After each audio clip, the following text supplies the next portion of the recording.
di hadapan 20 anggota keluarga. Ibu mertua menampar pipi saya hingga gema suaranya memenuhi seluruh ruang makan. Ia tersenyum menang, lalu ia berkata, "Contohlah kakak iparmu." Saat itu juga, saya memutuskan sesuatu. Halo, sahabat. Selamat datang kembali di kanal ini. Hari ini saya ingin menceritakan sebuah kisah tentang harga diri seorang perempuan, tentang bagaimana sebuah tamparan di meja makan bisa mengubah segalanya. Jika cerita ini menyentuh hati kalian, jangan lupa tinggalkan komentar di bawah. Nama saya Maya Anggraini, 38 tahun. Saya bekerja sebagai kepala keuangan di sebuah perusahaan properti di kawasan Sudirman. Sudah 12 tahun saya menekuni angka, audit, dan laporan keuangan. Saya tahu betul satu hal, angka tidak pernah berbohong. Saya menikah dengan Reza Prakoso 8 tahun lalu. Reza, anak bungsu di keluarganya, lembut, sabar, dan terlalu hormat pada ibunya. Itu yang membuat saya jatuh cinta. Itu juga yang membuat saya menderita. Ibu mertua saya bernama Sri Hartati, 62 tahun. Seorang perempuan yang menganggap dirinya ratu di rumah keluarga Prakoso. Suaranya keras, matanya tajam, dan ia punya satu anak kesayangan, Dewi, kakak ipar saya. Ketika saya pertama kali dikenalkan pada keluarga Prakoso, ibu mertua tampak begitu ramah. Ia memuji pekerjaan saya, memuji penampilan saya, bahkan memuji keluarga saya. Saya pikir saya beruntung mendapatkan mertua yang baik. Saya tidak tahu bahwa keramahan itu hanya topeng yang akan ia lepas begitu cincin pernikahan tersemat di jari saya. Sehari setelah pernikahan, topeng itu jatuh. Sikapnya berubah total. Ramah berganti dingin, pujian berganti tuntutan, dan saya yang terlanjur jatuh cinta pada Reza memilih bertahan, berpikir bahwa waktu akan melunakkan hatinya. Dewi, 34 tahun, cantik, pandai bicara manis, dan ahli memutar keadaan. Di depan ibu mertua, Dewi adalah malaikat. Di belakang, ia adalah ular. Malam itu, acara makan malam keluarga digelar di rumah besar di kawasan Menteng. Rumah dengan tiang marmer dan lampu kristal. Rumah yang kelak kalian akan tahu menyimpan sebuah rahasia. Hari itu hujan gerimis turun di luar jendela. Saya datang langsung dari kantor. Saya masih membawa map laporan keuangan di tas. Saya tidak tahu bahwa malam itu akan menjadi titik balik dalam hidup saya. Lebih dari 20 kerabat hadir. 2 bibi, 3 paman, beserta istri dan anak-anak mereka. Ruang makan penuh dengan suara dan tawa. Aroma rendang memenuhi udara. Saya membantu menata meja. Saya menuang air. Saya melayani para tamu satu persatu, seperti yang sudah saya lakukan selama 8 tahun. Lalu ibu mertua berdiri dari kursinya. Ia memeluk Dewi erat di hadapan semua orang. "Lihat anakku ini," katanya bangga. "Sudah memberi 2 cucu laki-laki. Pandai mengurus rumah, sopan pada mertua." Kemudian matanya berpaling pada saya, tajam seperti pisau. "Sementara kamu, Maya, 8 tahun menikah, perut masih kosong.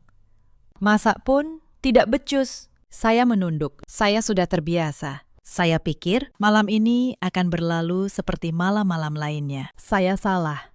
Ibu mertua melangkah mendekat. Tanpa peringatan, tangannya melayang.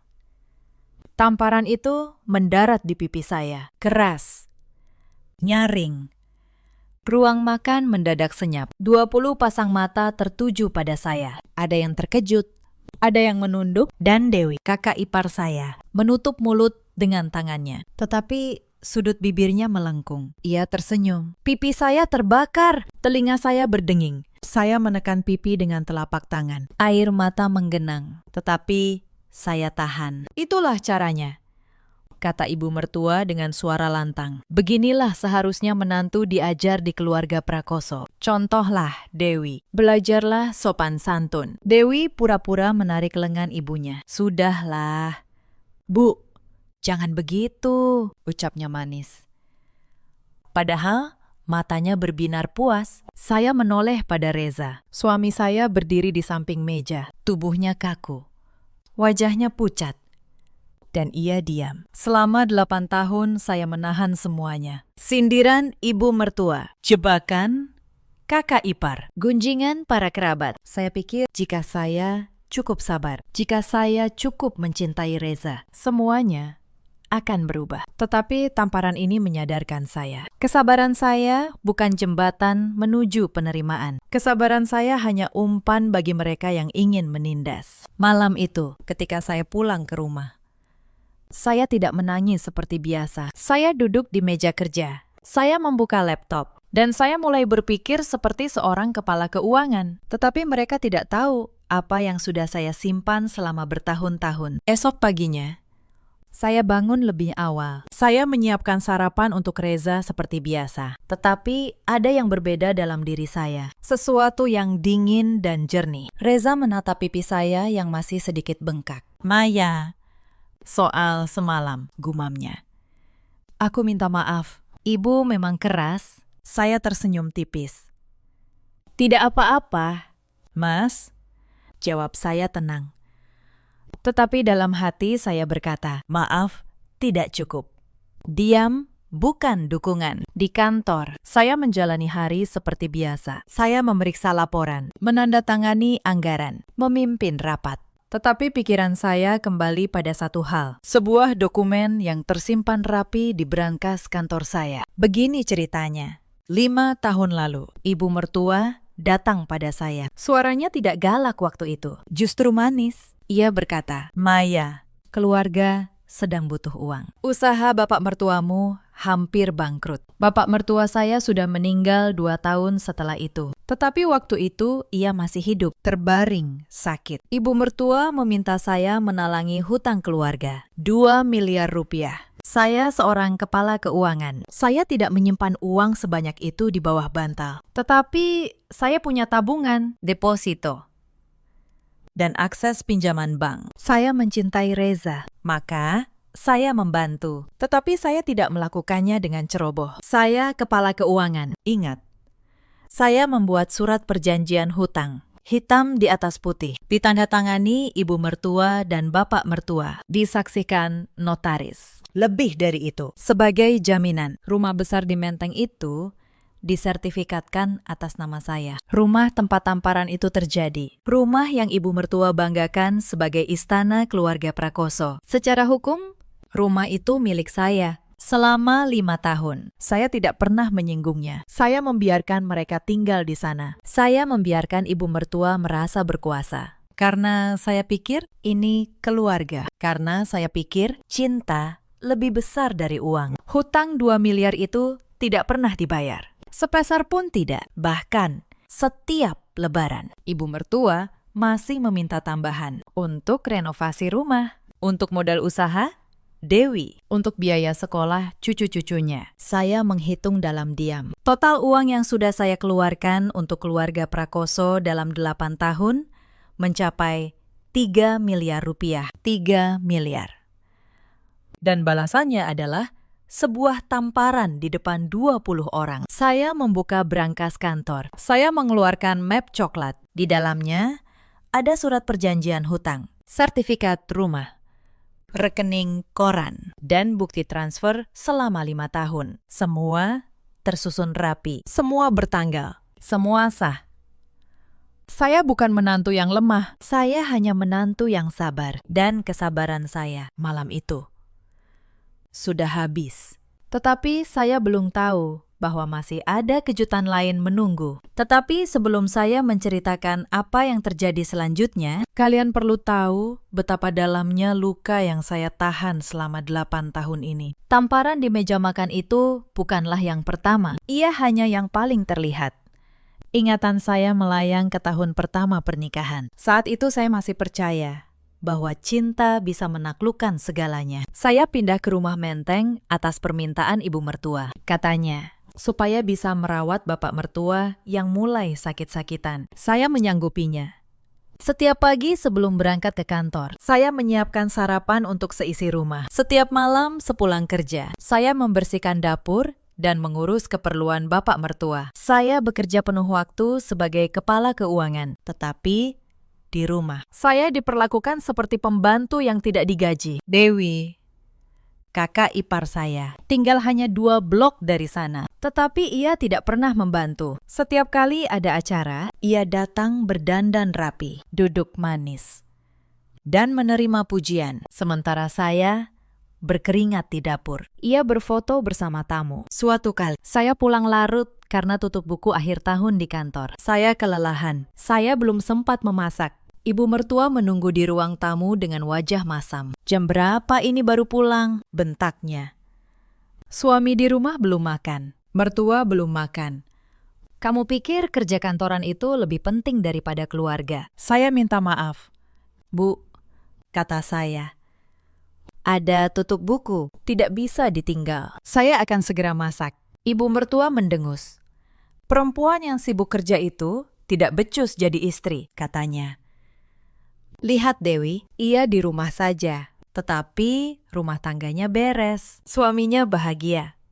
Saya menelan kata-kata itu. Saya tahu Dewi tidak pernah memasak sendiri. Ia punya pembantu 2 orang, yang gajinya, kelak saya tahu, juga dibayar dari uang yang saya pinjamkan. Tetapi malam itu, saya hanya diam dan memasak. Lalu ada peristiwa lain yang tidak akan pernah saya lupakan. Ulang tahun pernikahan saya yang ketiga. Reza berjanji mengajak saya makan malam berdua. Untuk pertama kalinya dalam 3 tahun. Saya merasa istimewa. Tetapi sore itu, ibu mertua tiba-tiba mengaku sakit kepala hebat. Ia memanggil Reza. Ia minta ditemani ke dokter. Reza, anak yang terlalu berbakti itu langsung membatalkan rencana kami. "Maya, kamu mengerti, kan?" katanya. "Ibu sakit." Saya mengangguk. Saya selalu mengerti. Saya selalu yang harus mengerti. Malam itu, saya makan sendirian di rumah. Sementara dari kamar ibu mertua, saya mendengar suara tawa. Ia sedang menonton acara televisi favoritnya sambil makan camilan. Sama sekali tidak terlihat sakit. Sakit kepala itu hanya alasan untuk merebut suami saya di hari istimewa kami. Saya mulai memahami pola itu. Setiap kali saya mencoba mendekat pada Reza, setiap kali ada momen kecil yang seharusnya menjadi milik kami berdua, ibu mertua akan muncul dengan sebuah kebutuhan mendadak. Dan Reza selalu akan memilih ibunya. Tahun keempat, bapak mertua wafat. Saya yang merawatnya di hari-hari terakhir. Saya yang mengganti popoknya, menyuapinya, menemaninya di rumah sakit ketika Dewi sibuk mengurus butiknya dan Reza sibuk bekerja. Bapak mertua, satu-satunya orang di rumah itu yang baik pada saya. Di hari terakhirnya, ia menggenggam tangan saya. "Maya," bisiknya lemah, "maafkan ibumu.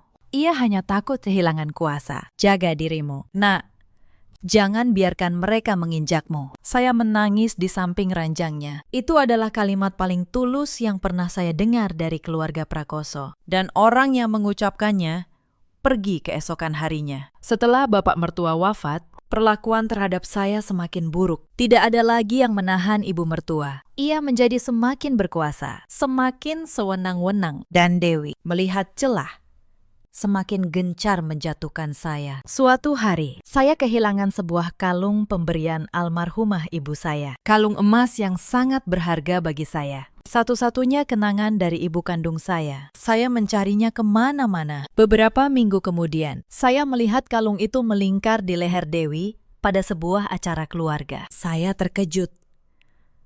"Mbak Dewi," kata saya pelan. "Itu sepertinya kalung saya." Dewi tertawa. Ibu mertua langsung membela. "Jangan menuduh, Maya," bentaknya.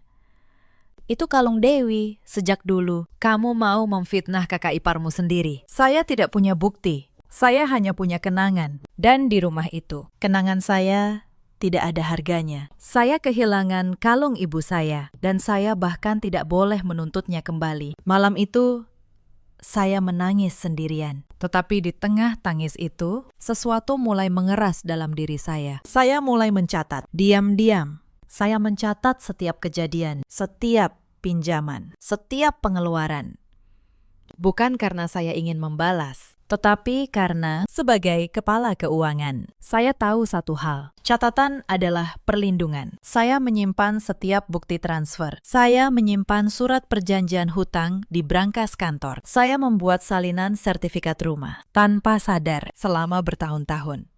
Saya sedang membangun sebuah benteng. Benteng yang baru akan saya gunakan ketika kesabaran saya benar-benar habis. Ada satu peristiwa lagi yang harus kalian tahu. Sesuatu yang membuat saya sadar bahwa penghinaan itu tidak lagi berhenti di pintu rumah Menteng. Beberapa bulan sebelum tamparan itu, ibu mertua datang ke kantor saya tanpa diundang. Ia muncul di lobi perusahaan properti tempat saya bekerja, tepat ketika saya sedang memimpin rapat penting dengan para investor. Resepsionis memanggil saya keluar dengan wajah bingung. "Bu Maya, ada ibu mertua Anda di lobi." Beliau agak ramai.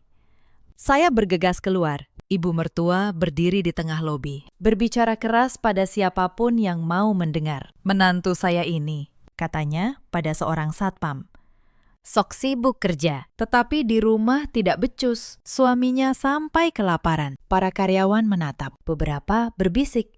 Saya, kepala keuangan yang dihormati di kantor itu, dipermalukan di hadapan bawahan dan rekan kerja saya sendiri. Wajah saya panas, tetapi saya menahan diri. "Bu, mari kita bicara di luar," kata saya pelan, menuntunnya keluar. Ternyata ibu mertua datang hanya untuk satu hal. Ia butuh uang 50 juta, mendadak.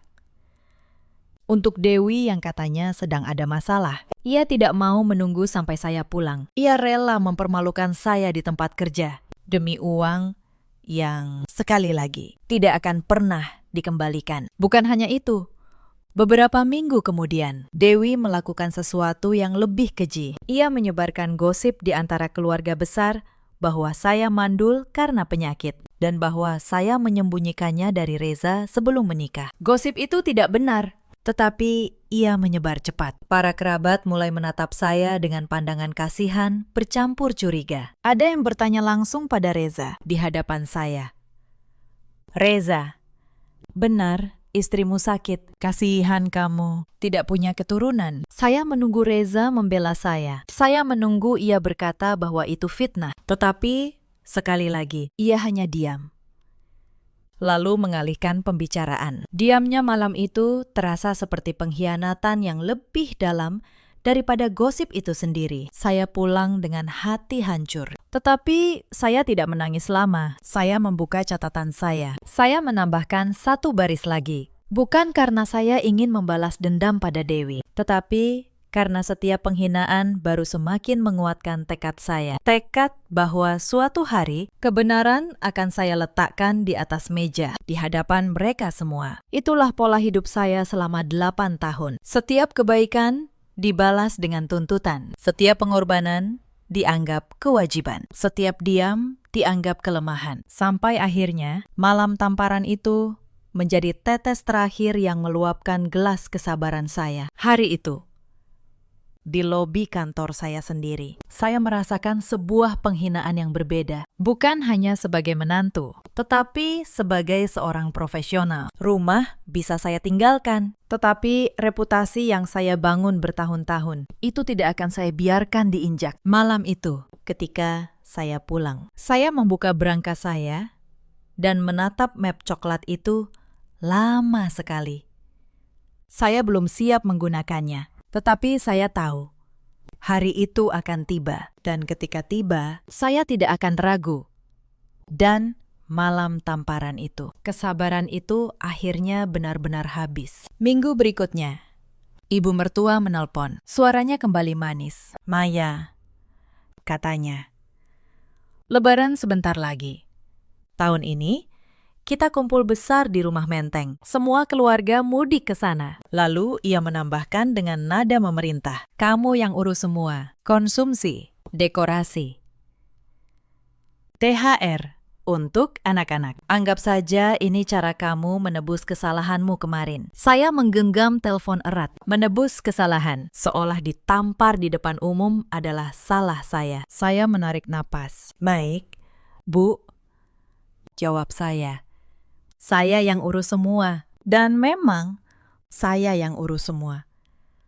Tetapi tidak dengan cara yang mereka bayangkan. Hari-hari menjelang Lebaran berlalu cepat. Rumah Menteng dipenuhi keluarga yang mudik. 20 lebih kerabat menginap selama 10 hari. Ketupat, opor, ayam, rendang, dan nastar memenuhi meja. 10 hari itu adalah ujian kesabaran yang luar biasa. Saya mengambil cuti dari kantor, bukan untuk beristirahat, melainkan untuk melayani satu rumah penuh tamu. Saya bangun pukul 4 pagi untuk menyiapkan sahur, lalu sarapan, lalu makan siang, lalu makan malam untuk 20 lebih orang. Setiap hari, ibu mertua tidak pernah menyentuh dapur. Ia duduk di ruang tamu, menerima tamu, dan memamerkan rumah megah itu. Dewi datang setiap hari, tetapi hanya untuk berfoto dan bergosip. Ketika saya minta tolong mengupas bawang, ia mengernyit. "Aduh, Maya, nanti kukuku rusak," katanya. "Kamu kan lebih biasa kerja kasar." Saya menelan kata-kata itu. Kerja kasar. Seorang kepala keuangan perusahaan properti disebut biasa kerja kasar oleh perempuan yang hidup dari uang pinjaman saya. Di hari kelima, terjadi sebuah peristiwa yang membuat para tamu berbisik-bisik. Salah satu bibi memuji masakan rendang di meja. "Enak sekali rendang ini," katanya. "Siapa yang masak?" Sebelum saya sempat menjawab, ibu mertua menyahut cepat. "Oh, itu Dewi yang masak," katanya bangga.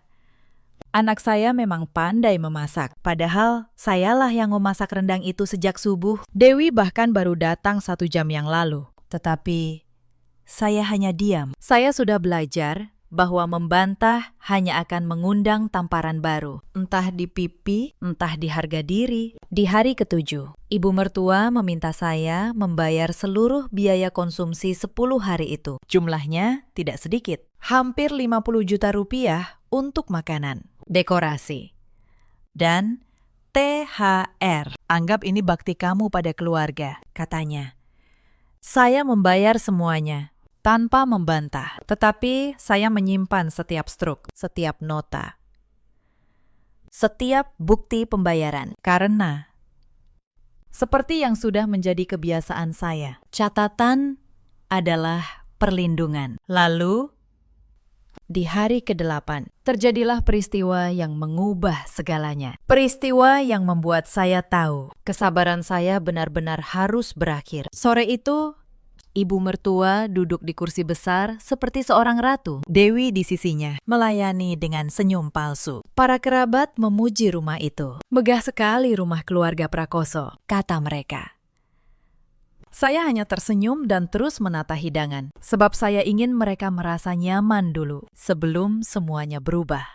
Malam itu, ketika saya hendak mengambil air di dapur, terjadi sesuatu yang membuat darah saya membeku. Saya tidak sengaja mendengar pembicaraan di balik pintu dapur. Suara ibu mertua, pelan, tetapi jelas. Ia berbicara dengan Dewi. "Pokoknya setelah Lebaran, kita urus surat-suratnya. Rumah ini harus balik nama ke Dewi. Si Maya itu tidak pantas punya apa-apa." Saya berdiri membeku di balik pintu. Jadi mereka tahu rumah itu atas nama saya, dan mereka berencana merebutnya. Mereka akan memaksa saya menandatangani surat balik nama. Dewi tertawa kecil. "Tenang, Bu. Maya itu bodoh soal beginian. Suruh saja tanda tangan. Dia pasti nurut. Dia kan cuma istri Reza yang penurut." Saya hampir tertawa di balik pintu. Bodoh soal beginian. Mereka berbicara tentang surat-surat dan kepemilikan di hadapan seorang kepala keuangan. Mereka benar-benar tidak tahu siapa yang mereka hadapi. Tetapi malam itu belum berakhir. Setelah saya keluar dari dapur, ibu mertua memanggil saya ke ruang keluarga di hadapan semua tamu yang masih berkumpul. "Maya," katanya dengan suara lantang. "Simi."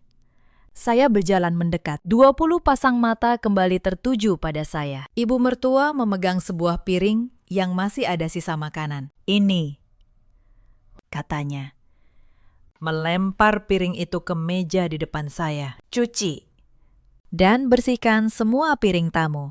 Jangan sampai ada yang kotor. Menantu yang baik tahu tempatnya." Saya menatap tumpukan piring kotor dari 20 lebih orang. Lalu, saya menatap Dewi yang duduk manis tanpa melakukan apa-apa. Lalu saya menatap Reza yang sekali lagi hanya diam menunduk. "Baik, Bu," kata saya tenang. Saya mengumpulkan piring-piring itu satu persatu. Saya mencucinya hingga bersih. Bukan karena saya takut, tetapi karena malam itu, saya sudah tahu apa yang akan saya lakukan. Saya membiarkan mereka merasa menang untuk terakhir kalinya. Karena kemenangan mereka sebentar lagi akan berubah menjadi keruntuhan. Sambil mencuci piring di dapur, saya tersenyum sendiri. Mereka pikir saya sedang menyerah. Padahal saya sedang menghitung. Menghitung hari menuju malam ketika semuanya akan terbongkar. Malam itu, saya menelpon Pak Tono, pengacara saya. Saya jelaskan situasinya. Saya minta ia menyiapkan semua dokumen. Pak Tono hanya berkata satu hal. "Bu Maya,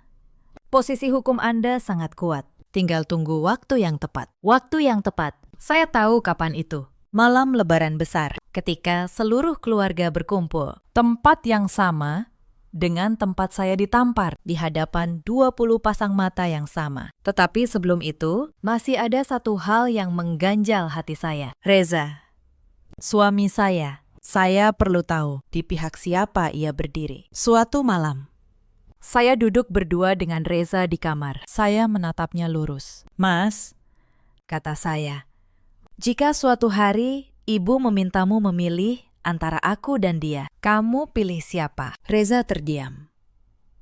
Lama sekali. Lalu, ia menunduk. "Maya, jangan begitu. Ibu tetap ibuku. Tetapi kamu istriku. Aku tidak bisa memilih." Saya mengangguk pelan. Jawaban itu sudah cukup. Tidak bisa memilih, artinya tidak memilih saya. Selama 8 tahun, saya berharap pada lelaki yang tidak pernah berani berdiri di sisi saya. Malam itu, saya tidak menangis. Saya hanya merasa sesuatu di dalam dada saya akhirnya padam. Bukan cinta yang mati, tetapi harapan yang selama ini saya gantungkan pada orang yang salah. Esoknya, saya pergi ke kantor notaris bersama Pak Tono. Saya periksa ulang setiap dokumen. Sertifikat rumah sah atas nama saya, surat hutang sah dan belum lunas, rekening koran lengkap dengan tanggal transfer, semua siap. Notaris itu, seorang perempuan paruh baya, menatap saya. "Bu Maya," katanya, "dengan dokumen selengkap ini, Anda bisa menggugat pengembalian hutang kapan saja, atau Anda bisa mengeksekusi hak atas rumah itu." Saya tersenyum. "Saya tidak akan menggugat diam-diam," kata saya. "Saya akan melakukannya di depan mereka semua. Saya ingin mereka tahu dengan siapa selama ini mereka berurusan." Hari-hari berikutnya saya habiskan untuk menyiapkan segalanya. Saya menggandakan dokumen. Saya menyusun urutan transfer dalam satu lembar ringkasan yang mudah dibaca siapapun. Saya menyiapkan satu map untuk setiap kerabat dekat. Sementara itu, di rumah Menteng, ibu mertua dan Dewi semakin percaya diri. Mereka sudah menyiapkan surat balik nama rumah. Mereka berencana menyodorkannya pada saya di malam puncak Lebaran. Mereka pikir saya akan menandatanganinya tanpa membaca. Mereka tidak tahu saya juga sedang menyiapkan sesuatu untuk malam yang sama. Beberapa hari sebelum acara, Dewi mendatangi saya. Senyumnya manis seperti biasa. "Maya," katanya, "nanti malam, puncak. Ada surat keluarga yang perlu kamu tanda tangani. Soal warisan, biar rapi. Kamu tanda tangan saja, ya. Demi kerukunan keluarga." Saya tersenyum balik. "Tentu, Mbak Dewi," jawab saya manis. "Demi kerukunan keluarga, apapun akan saya tanda tangani." Dewi tampak puas. Ia tidak tahu, saya juga punya surat yang ingin saya tunjukkan malam itu. Lalu datanglah malam puncak Lebaran. Halal bihalal, besar keluarga Prakoso. Rumah Menteng dihias dengan lampu-lampu. Meja panjang penuh hidangan. 20 lebih kerabat hadir, sama seperti malam tamparan itu. Saya datang dengan gaun sederhana berwarna gelap. Di tangan saya, sebuah tas berisi map coklat. Tidak ada yang tahu apa isinya. Saya menyapa setiap kerabat dengan tenang. Hati saya berdebar, tetapi tangan saya tidak gemetar. Acara dimulai. Sungkeman, doa, dan makan bersama. Ibu mertua duduk di kepala meja. Dewi di sampingnya, Reza di sebelah saya. Gelisah, seolah merasakan ada sesuatu yang akan terjadi. Setelah makan malam, ibu mertua mengetuk gelas dengan sendok. Semua diam. Ia berdiri, tersenyum lebar. "Keluarga," katanya. "Malam ini ada urusan keluarga yang ingin kita selesaikan. Soal rumah dan warisan." Dewi mengeluarkan map berisi surat balik nama. Ia meletakkannya di meja, di hadapan saya. Bersama sebuah pena. "Maya," katanya manis. "Tanda tangan di sini, ya. Biar rumah keluarga ini resmi jadi milik keluarga." Semua mata tertuju pada saya. Ibu mertua tersenyum penuh kemenangan. Sama seperti senyum di malam tamparan itu. Saya menatap surat itu. Lalu saya menatap mereka satu persatu. Lalu saya berkata pelan, sebelum saya tanda tangan, "Boleh saya tanya satu hal? Rumah ini, sekarang, atas nama siapa?" Ibu mertua mengerutkan kening. "Tentu saja atas nama keluarga Prakoso," jawabnya. "Kamu tanda tangan saja, jangan banyak tanya." Saya tersenyum. Saya membuka tas saya. Saya mengeluarkan map coklat dengan tenang. Saya letakkan sertifikat rumah di atas meja, tepat di samping surat balik nama mereka. "Maaf, Bu," kata saya dengan suara jernih. "Rumah ini tidak atas nama keluarga Prakoso. Rumah ini atas nama saya, Maya Anggraini. Sudah 5 tahun." Ruang makan senyap seketika. Ibu mertua terperangah. Dewi memucat. Para kerabat saling pandang. "Apa maksudmu?" bentak ibu mertua. "Rumah ini rumah keluarga kami." Saya keluarkan surat perjanjian hutang. Saya letakkan di meja. 5 tahun lalu, kata saya. Ibu meminjam 2 miliar rupiah dari saya untuk menyelamatkan usaha keluarga. Sebagai jaminan, rumah ini disertifikatkan atas nama saya. Ini suratnya, ditandatangani Ibu dan Bapak almarhum. Disaksikan notaris. Tangan ibu mertua gemetar. Itu cuma formalitas, katanya tergagap. Saya keluarkan rekening koran dan ringkasan transfer. Saya letakkan satu persatu. Hutang 2 miliar itu belum pernah dibayar. Lanjut saya. Selama 8 tahun. Total uang yang saya keluarkan untuk keluarga ini mencapai 3 miliar rupiah. Semua tercatat, semua bertanggal. Para kerabat mulai berbisik. Salah satu paman mengambil ringkasan transfer itu, membacanya. Dan wajahnya berubah. "Astagfirullah," gumamnya. "Ini benar semua." Sri, paman itu, adik dari almarhum bapak mertua, menatap ibu mertua dengan tidak percaya. "Sri," katanya dengan suara berat, "selama ini kamu bilang pada keluarga besar bahwa kamulah yang menanggung semua biaya rumah ini. Kamu pamer pada kami semua. Ternyata semua dari menantumu." Ibu mertua tidak bisa menjawab. Wajahnya yang biasa angkuh, kini pucat pasi. Seorang bibi yang lain, yang dulu ikut menertawakan saya di malam tamparan itu, kini menunduk malu. Ruangan yang tadi penuh tawa, kini dipenuhi keheningan yang berat. Dewi mencoba menyelah.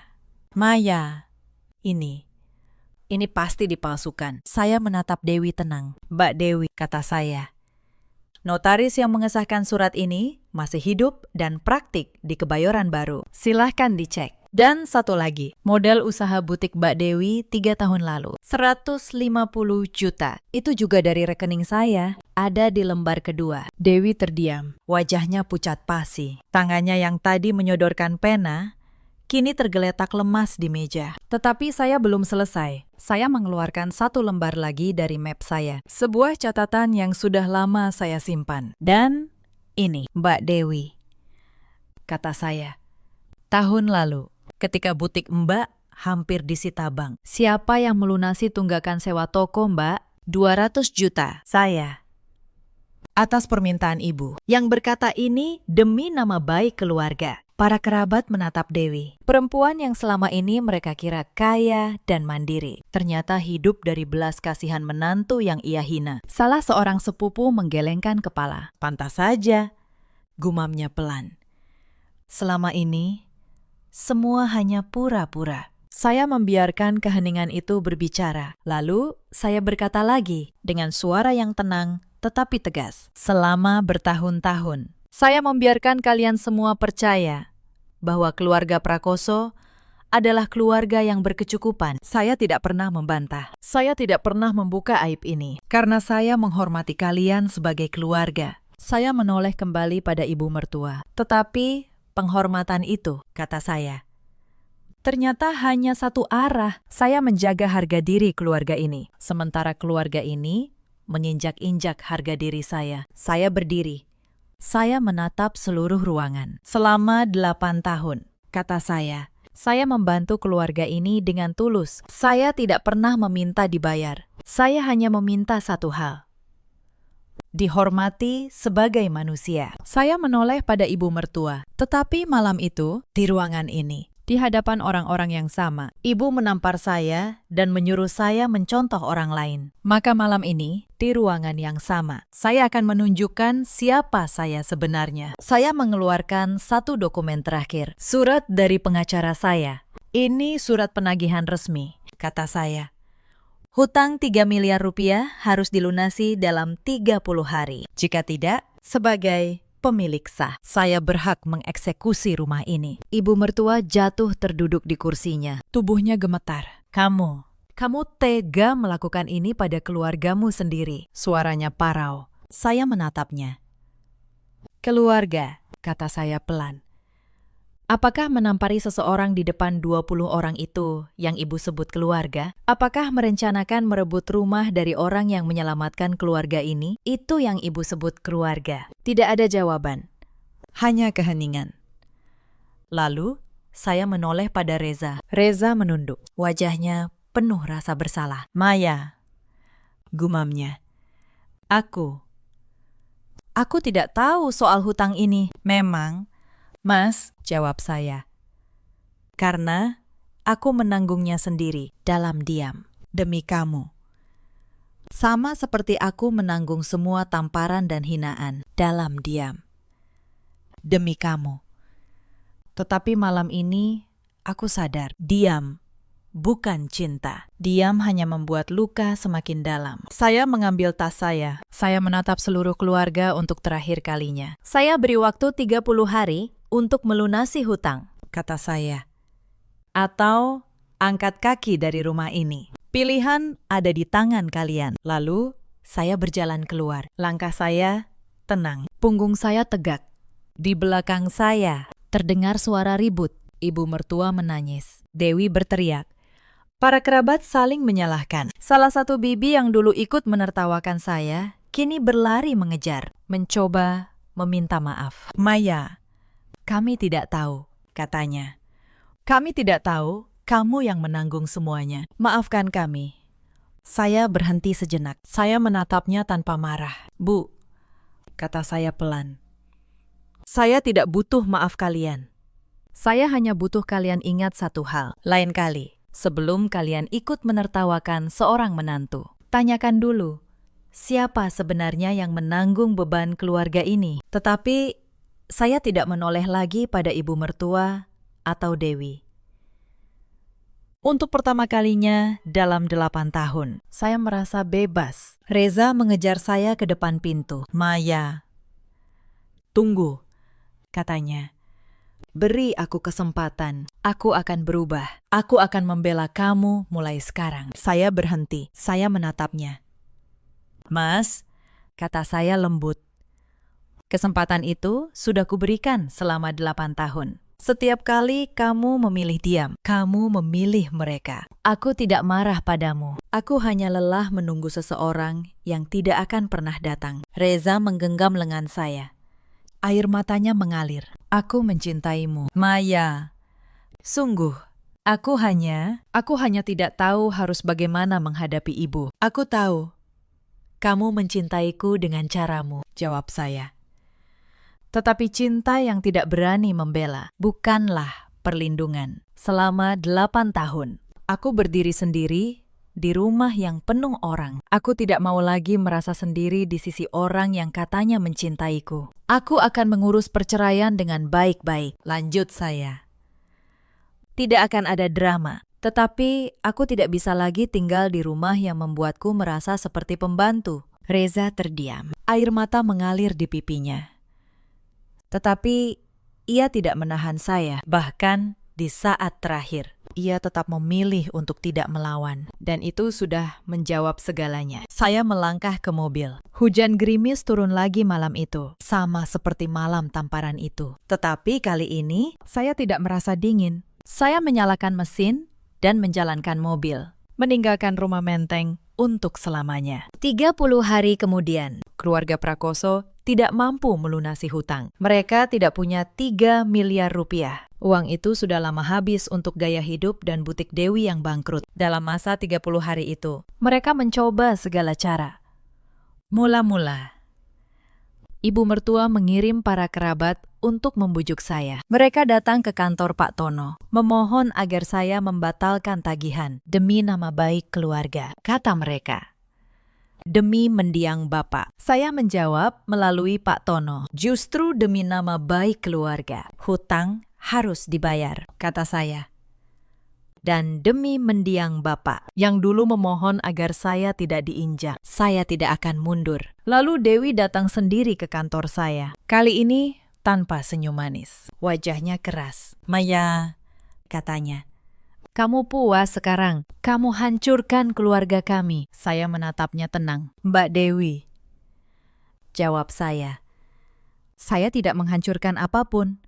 Saya hanya menagih apa yang menjadi hak saya dan berhenti membiayai kebohongan kalian. Yang menghancurkan keluarga ini bukan saya, tetapi keserakahan yang kalian pelihara bertahun-tahun. Dewi tidak punya jawaban. Ia pergi dengan tangan kosong, sama seperti kebenaran yang akhirnya ia hadapi. Saya tidak mengusir mereka ke jalan. Saya bukan orang seperti itu. Melalui Pak Tono, saya menawarkan kesepakatan. Mereka boleh tetap tinggal, tetapi rumah dijual, dan mereka pindah ke rumah yang lebih kecil sesuai kemampuan mereka. Sisa hasil penjualan setelah dipotong hutang, saya kembalikan pada mereka. Saya tidak mengambil lebih dari hak saya, karena bagi saya, ini bukan soal balas dendam. Ini soal keadilan. Ini soal angka yang akhirnya berbicara jujur. Rumah Menteng terjual. Ibu mertua dan keluarganya pindah ke rumah sederhana di Depok. Dewi, yang dulu bangga dengan butiknya, kini bekerja sebagai penjaga toko. Para kerabat yang dulu memuji rumah megah itu, satu persatu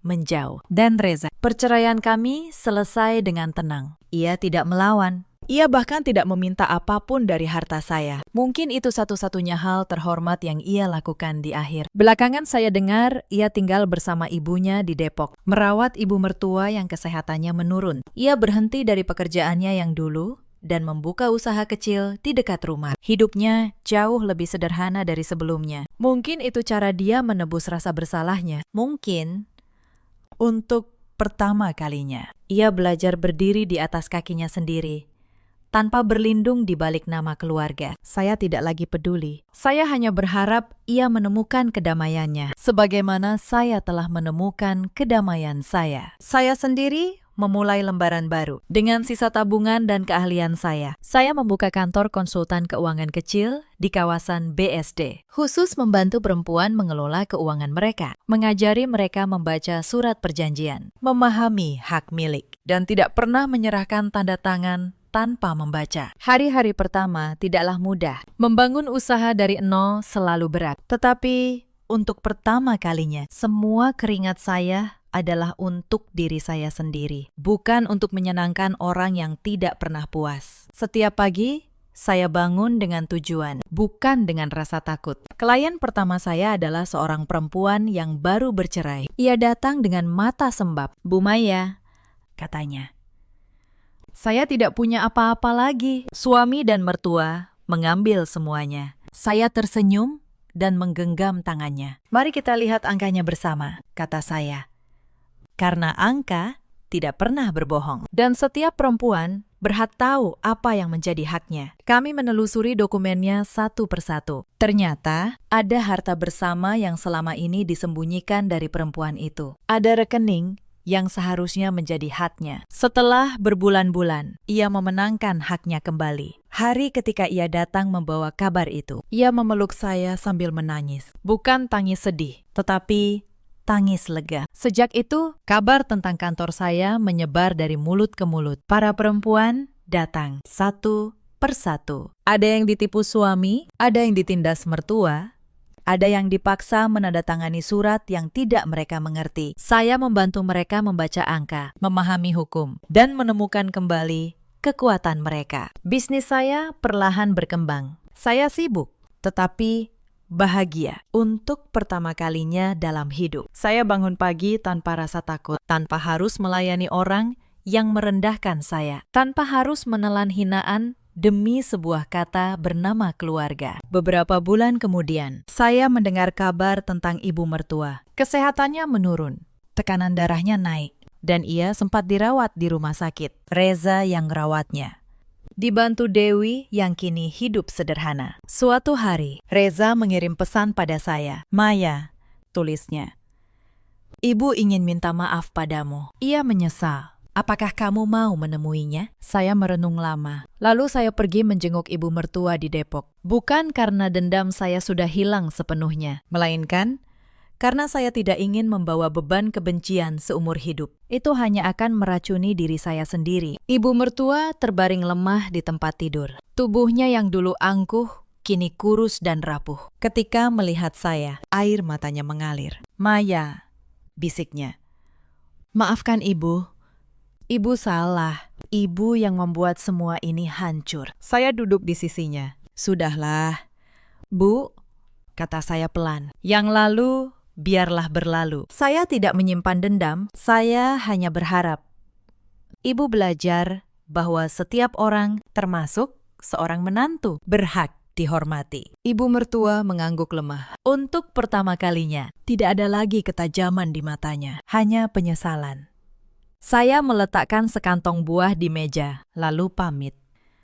Saya tidak membenci mereka lagi, tetapi saya juga tidak akan pernah kembali. Sebagian pintu sekali tertutup, memang lebih baik dibiarkan tertutup. Suatu malam, tahun baru, saya berdiri di balkon apartemen saya di kawasan Kuningan. Di kejauhan, kembang api meledak menerangi langit. Saya menatap kota yang berkilauan. Setahun yang lalu, saya adalah Maya yang menunduk di meja makan, menelan tamparan dan air mata. Hari ini, saya adalah Maya yang berdiri tegak, memiliki usaha sendiri, dan menentukan hidupnya sendiri. Saya teringat kata-kata yang pernah saya pegang erat. Angka tidak pernah berbohong, tetapi malam itu, saya menambahkan satu pelajaran baru. Harga diri juga tidak pernah berbohong. Dan keduanya, pada akhirnya, selalu menemukan jalannya. Cerita ini mengajarkan kita beberapa hal. Jangan pernah mengukur cinta dengan seberapa banyak penderitaan yang sanggup kita tahan. Dan jangan pernah menyerahkan harga diri demi pengakuan dari orang yang tidak pernah menghargai kita. Ada banyak perempuan di luar sana yang seperti saya dulu. Bertahun-tahun menahan hinaan, berharap kesabaran akan dibalas dengan cinta. Mereka mengira diam adalah kebaikan. Padahal, diam yang terus-menerus hanya mengajari orang lain bahwa mereka boleh terus menyakiti. Ada juga banyak suami seperti Reza di luar sana. Bukan jahat, hanya lemah. Mereka mencintai, tetapi tidak berani membela. Dan kelemahan itu kadang lebih menyakitkan daripada kekejaman. Ada pula para ibu mertua seperti Sri Hartati, yang lupa bahwa menantu juga seorang anak perempuan dari ibu yang lain, yang mengira kuasa atas keluarga adalah hak yang abadi. Padahal, segala yang dibangun di atas penghinaan, cepat atau lambat akan runtuh. Hari ini, ibu mertua saya hidup sederhana di Depok. Dewi belajar arti kerja keras dari awal. Reza menjalani hidupnya dengan rasa bersalah yang ia pilih sendiri. Dan saya bangkit menjadi versi terbaik dari diri saya dalam hidup. Kita selalu punya pilihan. Kita bisa memilih untuk terus menunduk atau memilih untuk berdiri. Kita bisa menelan setiap hinaan atau berkata, "Cukup." Saya memilih berdiri dan saya tidak pernah menyesalinya. Jika kalian sedang berada di posisi saya yang dulu, ingatlah satu hal. Kemandirian adalah penopang utama seorang perempuan. Pelajari hak kalian, simpan setiap bukti, dan Jangan pernah menyerahkan tanda tangan atau harga diri tanpa membaca dengan saksama. Ceritakan kisah kalian di kolom komentar. Mungkin cerita kalian akan menjadi kekuatan bagi perempuan lain di luar sana. Terima kasih sudah menemani saya sampai akhir. Sampai jumpa di kisah berikutnya. Mereka memanggil saya Babu di rumah saya sendiri. Ibu mertua dan adik ipar saya tertawa, menyebut saya perempuan tak berguna yang hanya tahu menghabiskan uang suami. Saya hanya diam, saya hanya tersenyum. Tapi malam itu juga, saya hentikan jatah bulanan mereka. Saya tarik mobil mewah dari garasi mereka. Saya bekukan seluruh rekening. Lalu, saya tunjukkan siapa sebenarnya saya selama ini. Halo, sahabat.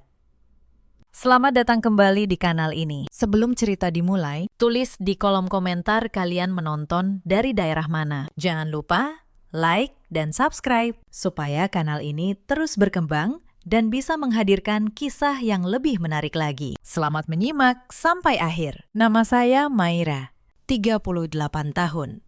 Di rumah, saya dipanggil Maira. Bagi mertua dan ipar, panggilan itu bukan tanda hormat, itu cara mereka mengecilkan saya. Seolah saya hanya perempuan dapur yang tidak punya nama besar. Saya tinggal di sebuah rumah luas di kawasan Pondok Indah. Rumah dengan halaman lebar, lantai marmer, dan ruang kerja terkunci di lantai 2. Di mata keluarga suami saya, rumah ini milik anak laki-laki kebanggaan mereka. Milik Lukman. Mereka tidak pernah tahu yang sebenarnya. Sudah 7 tahun saya menjadi istri Lukman. 7 tahun pula saya memainkan satu peran yang sangat melelahkan. Peran sebagai istri lemah yang bergantung pada suami. Peran yang saya pilih sendiri demi satu alasan yang dulu saya kira mulia. Sore itu langit Pondok Indah mendung tipis. Saya menata cangkir porselen di meja ruang tamu. Aroma teh melati yang baru saya seduh menguar memenuhi ruangan depan yang luas. Hari ini ibu mertua saya, Bu Broto,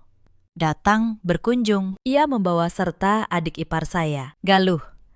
Kedatangan mereka tidak pernah membawa kabar baik. Tidak pernah ada kehangatan layaknya keluarga. Selalu ada cibiran. Selalu ada tatapan merendahkan. Namun, saya sudah sangat terbiasa. Saya menatap penganan di atas piring, memastikan semuanya tersaji sempurna. Gamis tertutup, hijab sederhana. Saya duduk menanti dengan tenang. Terdengar deru mesin mobil besar memasuki pekarangan. Saya tahu, itu pasti mereka. Pintu utama terbuka. Bu Broto melangkah masuk dengan dagu terangkat tinggi. Matanya memindai ruangan, seolah menilai kelayakan barang dagangan di pasar. Di belakangnya, Galuh berjalan mengekor sambil menata rambut. Keduanya mengenakan pakaian mencolok, penuh perhiasan. Gelang emas berkilauan di pergelangan tangan mereka. Saya berdiri menyambut mereka, mempersilahkan keduanya duduk di sofa. Tapi belum sempat saya menuangkan teh, rentetan kata sakit sudah meluncur dari mulut Bu Broto. Ia memandang saya dari ujung kepala sampai ujung kaki. Lalu ia menyesap teh yang baru saja dituang dan mencibir. Bu Broto berkata keras, "Teh ini terlalu tawar, sama persis seperti hidupmu yang tidak ada gunanya." Saya tetap tersenyum. Saya tidak menjawab. Bu Broto melanjutkan lantang. Ia menyebut saya sangat enak, hanya menganggur jadi ibu rumah tangga. Kerjanya cuma menghabiskan uang suami setiap hari tanpa menghasilkan apapun. "Kau ini beban berat untuk anakku," katanya tajam. "Lukman terlalu baik mau menampung perempuan tak punya penghasilan sepertimu. Di rumah ini, kau tidak punya pekerjaan lain selain jadi babu, menyapu, mengepel, melayani suami, itu saja." Galuh yang duduk di sebelahnya tertawa terbahak-bahak. Ia menimpali dengan pedas. "Mbak Maira memang beruntung sekali," ujarnya. "Punya suami sebaik dan sekaya Mas Lukman. Mau menampung perempuan tanpa penghasilan, tanpa latar belakang keluarga kaya. Coba kalau bukan kakakku, siapa yang sudi?" Saya hanya diam mendengarkan. Saya tidak membalas satu kata pun. Saya jaga wajah tetap damai dan membalas semua hinaan tajam itu dengan senyuman manis. Saya ambil teko, menuangkan kembali teh ke cangkir Galuh yang hampir kosong. Saya sama sekali tidak terpancing untuk marah, tidak juga terdorong mengusir mereka. Bagi saya, perkataan kasar mereka hanyalah hembusan angin lalu. Tidak punya arti penting dalam hidup saya. Namun, Di lubuk hati saya yang paling dalam, saya menyimpan sebuah rahasia. Rahasia yang sangat besar. Rahasia yang tidak diketahui siapapun di ruangan itu. Bahkan tidak oleh suami saya sendiri, yang selama ini merasa menjadi tulang punggung keluarga. Galuh mulai menyombongkan diri. Ia bercerita tentang butiknya yang baru, di jalan paling strategis di kota, dan betapa mahalnya harga sewa tempat itu setiap tahun. Berkali-kali Galuh menyebut, semua pencapaian itu murni hasil bantuan dana dari Lukman. Kakak laki-laki yang katanya rela mengeluarkan uang berapapun demi kebahagiaan adiknya. Tidak mau kalah, Bu Broto ikut memamerkan mobil mewah besar yang baru tiba di garasinya pagi itu. Katanya, mobil itu hadiah kejutan dari Lukman untuk ibunda tercinta. Anakku itu pemimpin perusahaan sukses, kata Bu Broto dengan dada membusung. Dia bisa membeli apa saja di dunia ini. Beda sekali dengan menantuku yang cuma bisa duduk diam di rumah, menunggu uang bulanan saat mereka sibuk menyombongkan harta. Saya tahu satu hal yang mereka tidak tahu. Semua kesuksesan Lukman yang mereka banggakan itu adalah kebohongan besar. Kebohongan yang saya ciptakan sendiri. Lukman sama sekali tidak punya uang sebanyak itu. Tidak untuk membeli semua kemewahan yang dibanggakan keluarganya. Lukman, kenyataannya, hanyalah pemimpin pajangan di sebuah perusahaan bernama Rasaksa. Dan perusahaan itu sepenuhnya milik saya. Saya yang membangun Rasaksa dari bawah dengan tangan saya sendiri. Memakan waktu bertahun-tahun, jauh sebelum saya mengenal dan menikahi Lukman. Dulu, demi menjaga martabat suami di depan keluarganya yang gila hormat, saya tempatkan Lukman di kursi pemimpin tertinggi. Saya beri dia gaji besar, sementara saya memegang kendali penuh atas semua keputusan dari balik layar. Saya ingat jelas saat tangan saya sendiri menandatangani lembar cek bernilai miliaran rupiah untuk membeli mobil mewah yang kini dibanggakan Bu Broto itu. Saya juga ingat saat saya menyuruh asisten mengurus pembelian tanah dan bangunan tempat butik Galuh kini berdiri. Semua aset berharga itu sah, berada di bawah kendali penuh saya. Dulu, Lukman memohon agar dibelikan barang-barang mewah, supaya ibu dan adiknya senang dan berhenti menuntut. Saya menyetujuinya, semata demi ketenangan rumah tangga. Tapi melihat sikap mertua dan ipar yang makin tidak tahu diri, makin tidak tahu terima kasih. Dan justru makin gencar merendahkan saya. Kesabaran panjang saya akhirnya mencapai batas. Hari ini, batas itu pecah. 2 jam berlalu, dipenuhi hinaan beruntun dan pamer harta. Akhirnya mereka merasa puas dan memutuskan pulang.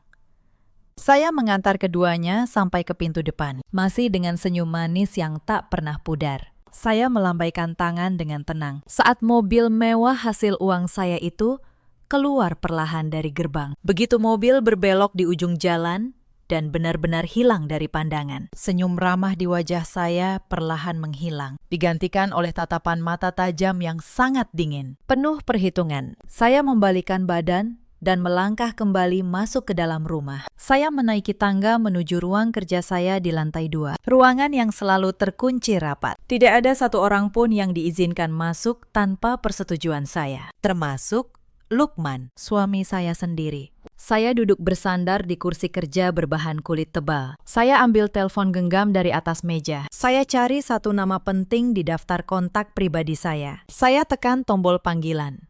Nada sambung berbunyi beberapa kali sebelum seorang pria menjawab. Dia asisten pribadi kepercayaan saya. Tangan kanan yang selama ini mengurus seluruh dokumen dan keuangan rahasia milik saya. Saya memberikan perintah dengan suara yang sangat tenang. Namun, di balik ketenangan itu, ada ancaman yang tidak bisa ditawar. Saya minta dia mulai bergerak. Laksanakan semua malam itu juga, tanpa menunda waktu sedetik pun. Saya perintahkan semua fasilitas kemewahan yang selama ini dinikmati cuma-cuma oleh Bu Broto dan Galuh dicabut.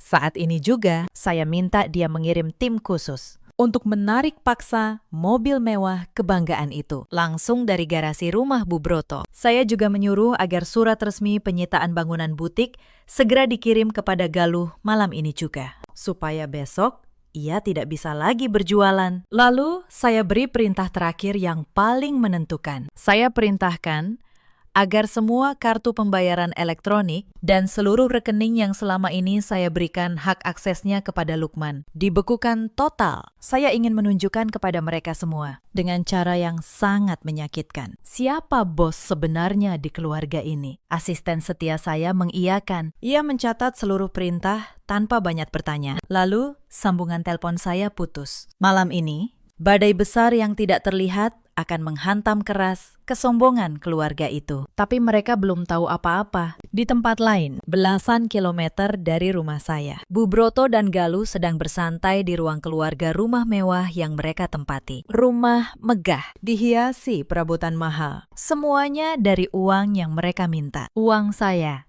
Keduanya bersandar di sofa, menikmati camilan. Masih membicarakan pertemuan tadi sore. Bu Broto tertawa keras. Mengingat bagaimana saya hanya diam dan tersenyum saat ia menghina habis-habisan di rumah saya sendiri. Ia merasa berhasil menginjak martabat menantunya. Galuh ikut menimpali. Mbak Maira memang tidak punya harga diri, Bu, katanya. Pantasnya jadi pelayan rendah di keluarga kita. Mereka merasa hidup mereka sempurna. Lukman selalu menuruti kemauan mereka tanpa pernah menolak. Bu Broto bangga, yakin telah membesarkan anak laki-laki yang jadi pengusaha hebat. Sementara Galuh yakin bisa terus hidup mewah dan pamer kepada teman-temannya tanpa bekerja keras. Mereka bahkan mulai membahas rencana liburan ke luar negeri bulan depan dan barang bermerek apa yang akan mereka borong nanti. Tidak ada sedikit pun rasa syukur di hati mereka atas kelimpahan yang didapat cuma-cuma. Mereka menganggap semua kemewahan itu hak mutlak yang harus dipenuhi Lukman seumur hidup. Tapi malam itu, mereka tidak tahu apa yang sudah saya siapkan. Tiba-tiba, saat mereka tertawa merencanakan liburan, lampu padam. Seluruh rumah gelap serentak. Gelap gulita menyelimuti ruangan yang tadinya terang. Dengung pendingin ruangan berhenti. Layar televisi ikut mati. Bu Broto terkejut bukan main. Ia berteriak memanggil pembantu, menyuruh mengecek aliran listrik. Galuh panik. Meraba-raba meja kaca, mencari telepon genggam, lalu menyalakan lampu kilat sebagai senter. Suasana penuh tawa sombong seketika berubah. Kepanikan menyergap. Pembantu mereka datang tergopoh-gopoh membawa lilin kecil. Ia melapor, meteran listrik diputus petugas. Padahal tagihan bulan ini sudah dibayar lunas oleh kantor Lukman. Seperti biasa, belum sempat Bu Broto meluapkan amarahnya. Terdengar keributan dari arah halaman, deru mesin kendaraan besar, dan suara banyak orang berjalan. Keduanya bergegas ke jendela depan, mengintip cemas dari balik tirai. Di bawah cahaya lampu jalan yang remang-remang, mereka melihat sebuah truk derek berukuran besar. Truk itu parkir tepat di depan gerbang. Beberapa pria berbadan tegap, mengenakan seragam gelap, sedang sibuk memasang rantai tebal ke roda mobil mewah kebanggaan Bu Broto. Bu Broto panik kepalang dan histeris. Ia berlari keluar rumah, menerjang kegelapan. Galuh mengikuti dari belakang, ikut ketakutan. Bu Broto menghadang para pria itu. Ia melarang mereka menyentuh, apalagi memindahkan mobil kesayangannya. Mobil ini dibeli lunas oleh anakku, teriaknya penuh amarah. Kalian tidak punya hak menyentuhnya. Pergi sana. Salah satu pria yang tampaknya komandan kelompok itu melangkah maju. Ia menyodorkan sebuah dokumen resmi bermaterai ke hadapan wajah Bu Broto. Pria itu menjelaskan dengan nada datar dan tegas. Mereka mendapat perintah langsung dari pemilik sah kendaraan untuk menarik mobil ini malam itu juga, tanpa kompromi.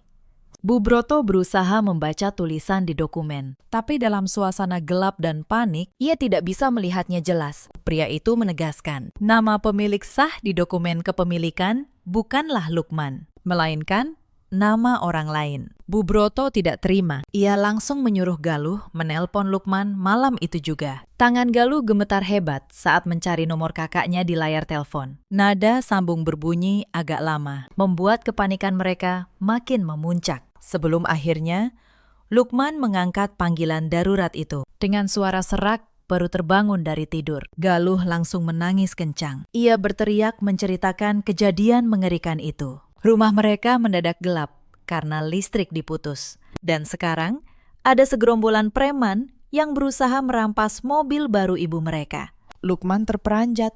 Laporan adiknya mengejutkannya. Ia melompat turun dari tempat tidur. Saya yang berbaring di sebelahnya hanya memejamkan mata, mengatur napas, berpura-pura tertidur. Padahal saya mendengar setiap detail kepanikan itu. Dengan senyum tipis di dalam hati, Lukman menenangkan adiknya. Ia berjanji segera mentransfer uang ke rekening Galuh agar mereka bisa membayar petugas dan menyogok kelompok penarik mobil itu. Soal kesalahannya akan ia cari tahu besok pagi. Lukman segera membuka aplikasi perbankan di telepon genggamnya. Ia memasukkan kata sandi rahasianya, lalu mencoba mengirim dana dalam jumlah besar. Namun, sebuah pesan peringatan berwarna merah terang muncul, menghalangi layar.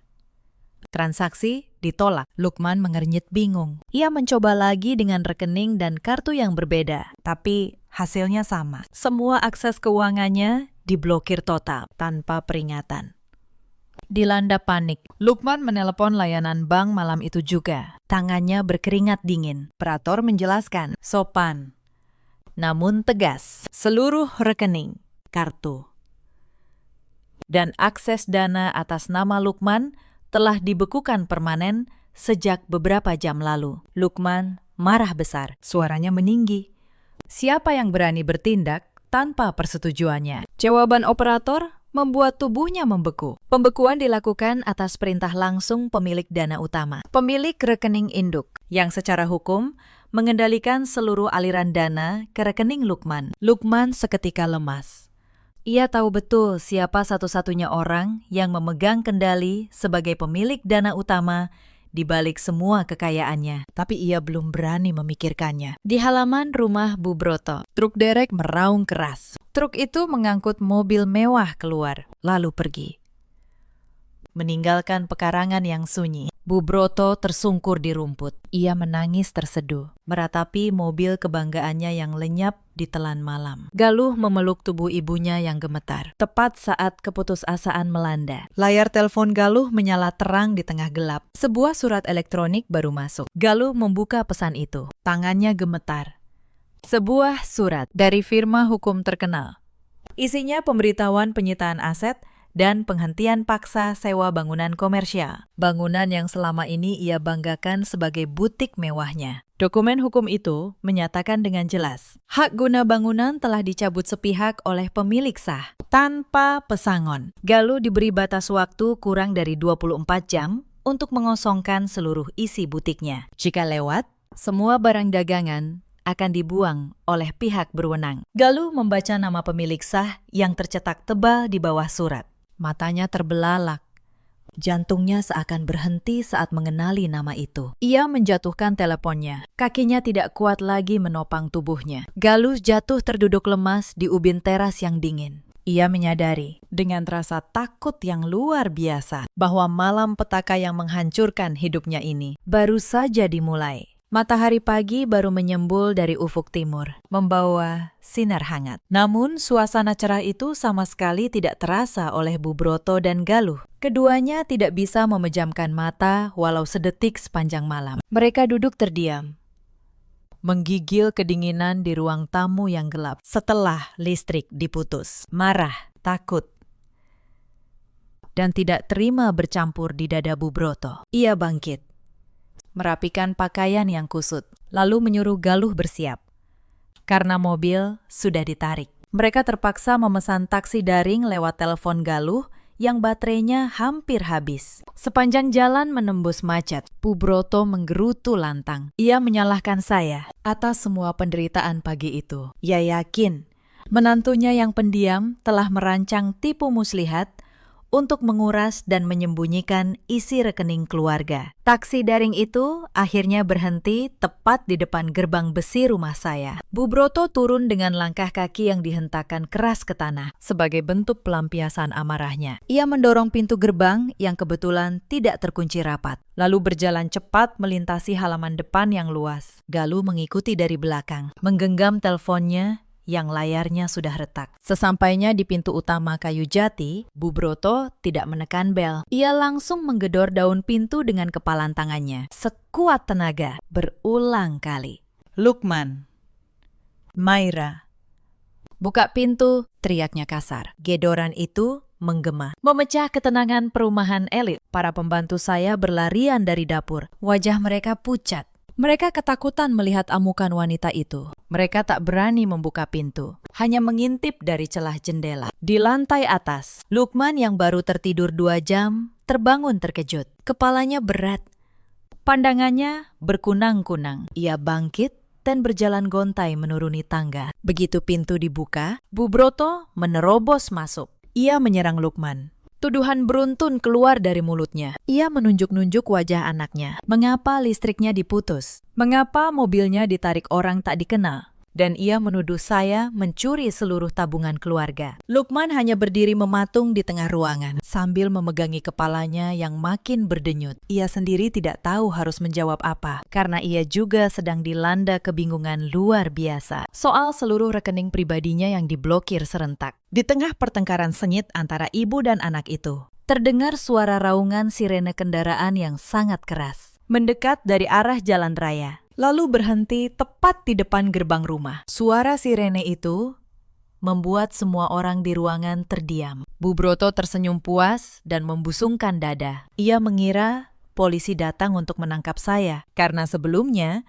ia memang sempat mengancam akan melaporkan menantunya ini ke pihak berwajib atas tuduhan pencurian uang keluarga. Beberapa petugas kepolisian berseragam turun dari kendaraan dinas, memasuki halaman rumah. Mereka didampingi 2 pria berpakaian rapi yang membawa map dokumen resmi. Lukman bergegas ke teras menyambut dengan perasaan campur aduk. Namun perkiraan Bu Broto meleset sangat jauh. Petugas kepolisian itu tidak mencari keberadaan saya, apalagi berniat menangkap saya. Mereka justru menanyakan seseorang yang bernama Bu Broto. Mendengar namanya dipanggil, Bu Broto melangkah maju dengan wajah angkuh. Ia bersiap memberi keterangan palsu mengenai menantunya. Akan tetapi, salah satu pria berpakaian rapi yang datang bersama polisi itu langsung membacakan sebuah surat putusan resmi dari pengadilan negeri. Surat itu adalah surat perintah pengosongan paksa atas rumah mewah yang saat ini ditempati Bu Broto dan Galuh.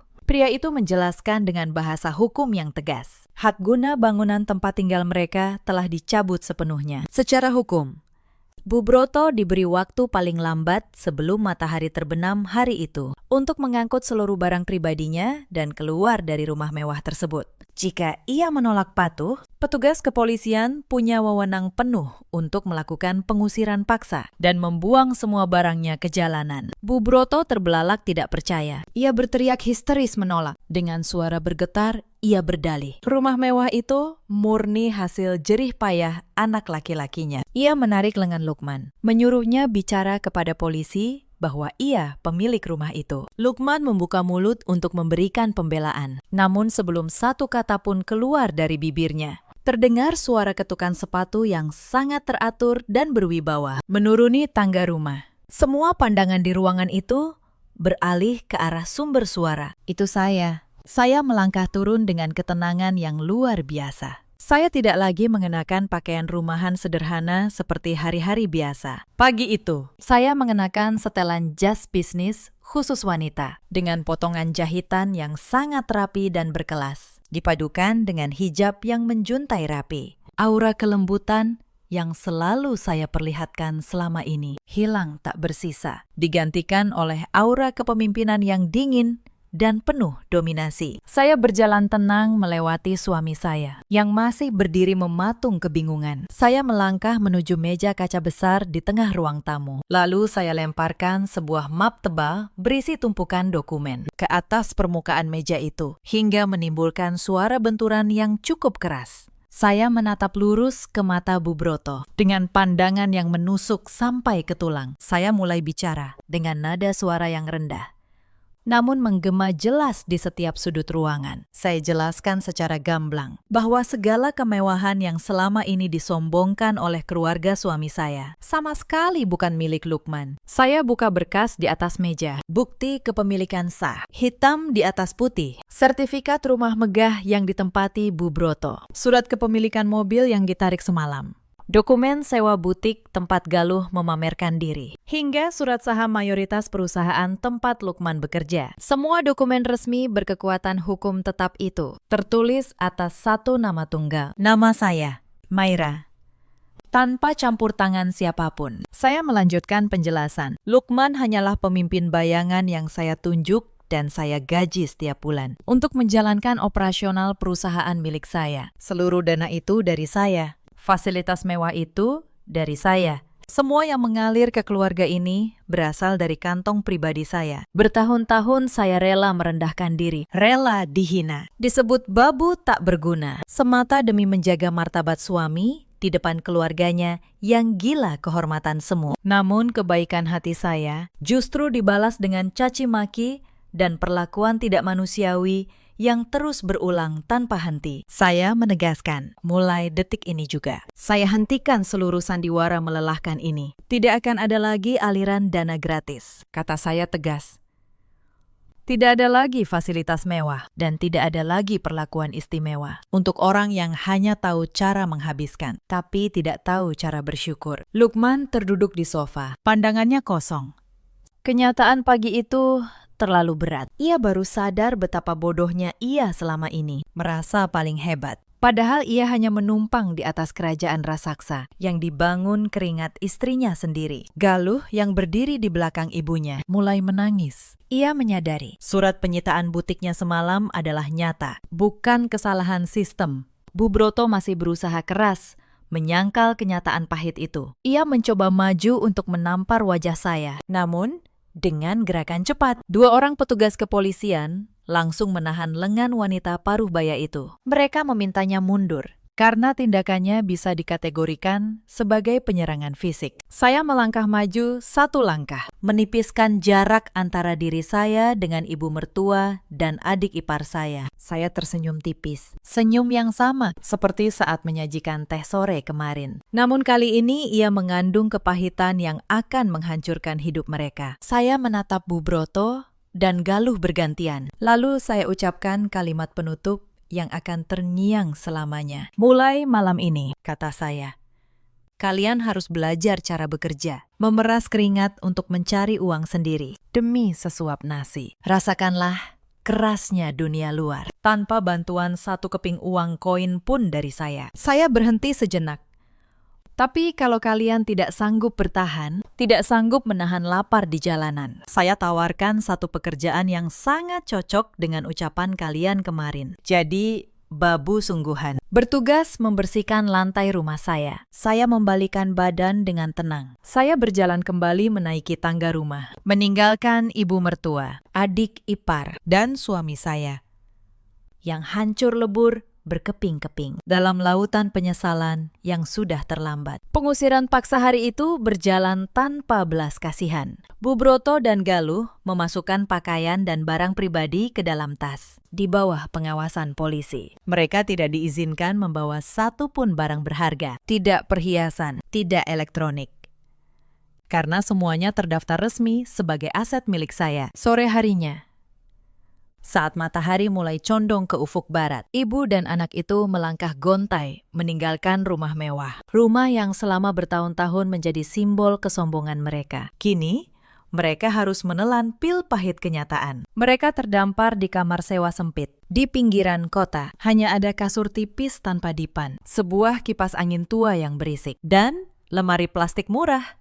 Udara pengap langsung menyergap. Jauh berbeda dengan sejuk pendingin ruangan yang biasa mereka nikmati. Di kamar sewa yang sempit, dendam di dada Bu Broto bukannya padam, justru makin berkobar. Ia tidak mau menerima kekalahan memalukan ini. Ia menganggap saya telah menjatuhkan kehormatan keluarganya ke titik paling rendah. Bu Broto termenung berjam-jam di atas kasur tipis, mencari cara untuk menghancurkan saya dan merebut semua kekayaan yang menurutnya hak keluarganya. Setelah berpikir panjang, sebuah rencana licik muncul di kepalanya. Rencana itu menjadikan Lukman sebagai senjata utama. Bu Broto sangat yakin, sebagai seorang suami, Lukman punya hak hukum mutlak atas setengah dari seluruh kekayaan saya. Melalui pembagian harta bersama yang didapat selama pernikahan, ia merasa menemukan celah. Keesokan harinya, Bu Broto menyuruh Galuh menghubungi Lukman, memintanya datang ke rumah makan sederhana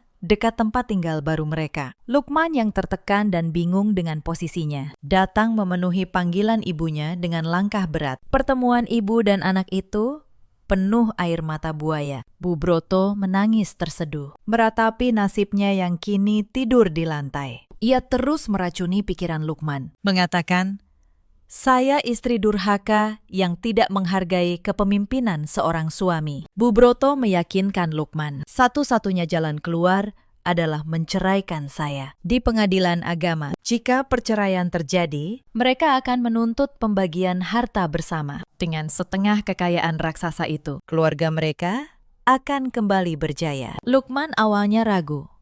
Ia masih punya rasa sayang kepada saya dan sadar betul kemarahan istrinya adalah buah kesalahan keluarganya sendiri. Di titik itu, ia masih bisa memilih jalan yang benar. Namun, manipulasi emosional yang terus dilancarkan ibunya, ditambah perasaan terhina sebagai laki-laki, karena ternyata selama ini ia hanya dijadikan alat oleh istrinya, perlahan menggerus nuraninya. Hasutan tentang harta bersama bernilai ratusan miliar rupiah membuat mata Lukman menjadi gelap. Ia mulai merasa berhak atas kompensasi tenaganya memimpin perusahaan, meski modalnya sepenuhnya dari saya. Didorong sakit hati dan keserakahan, Lukman akhirnya mengangguk. Ia menyetujui rencana ibunya untuk menggugat cerai dan menuntut pembagian harta. Keesokan paginya, Lukman melangkah, penuh percaya diri, menuju gedung perkantoran megah. Ia datang menemui pengacara keluarga di sebuah firma hukum ternama. Resepsionis mengantarnya ke ruangan pengacara senior kepercayaan perusahaan. Lukman duduk di kursi tamu,